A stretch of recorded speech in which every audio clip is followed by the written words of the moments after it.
স্বামীজির বই পড়াকে আমরা যেন সংকীর্ণ অর্থে ব্যবহার না করি।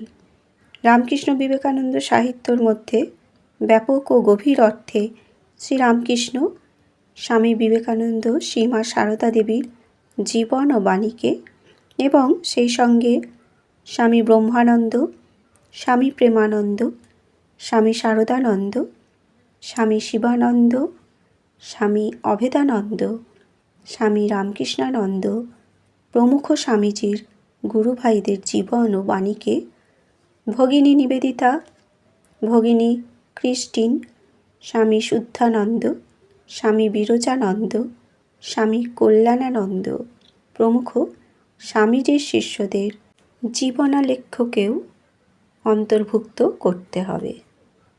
এর কারণ এদের সকলের জীবন বিনা একই জীবন দর্শনের, একই সেবাদর্শের সুরে বাঁধা। এ যুগের মানুষের বোঝার উপযোগী করে সে সুরকে সৃষ্টি করেছেন শ্রীরামকৃষ্ণ।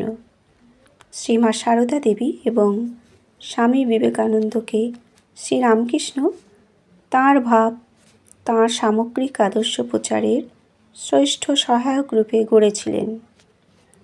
শ্রীরামকৃষ্ণের অন্যান্য শিষ্য, স্বামীজির শিষ্যবৃন্দ বড় কম সহায়ক ছিলেন না, তবে শ্রেষ্ঠ সহায়ক নন।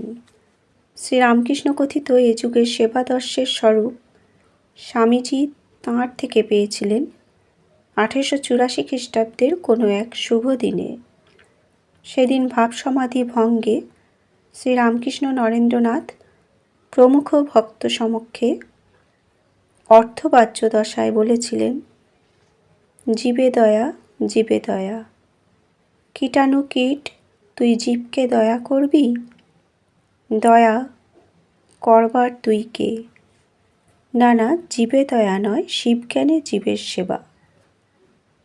সকল শ্রোতা এই কথাগুলি শুনলেও স্বামীজির যথার্থ মর্ম অবধারণ করেছিলেন এবং শ্রীরামকৃষ্ণের ভাব ভঙ্গের পর বাইরে এসে ঘোষণা করেছিলেন, কি অদ্ভুত আলোকই না আজ শ্রীরামকৃষ্ণের কথায় দেখতে পেলাম।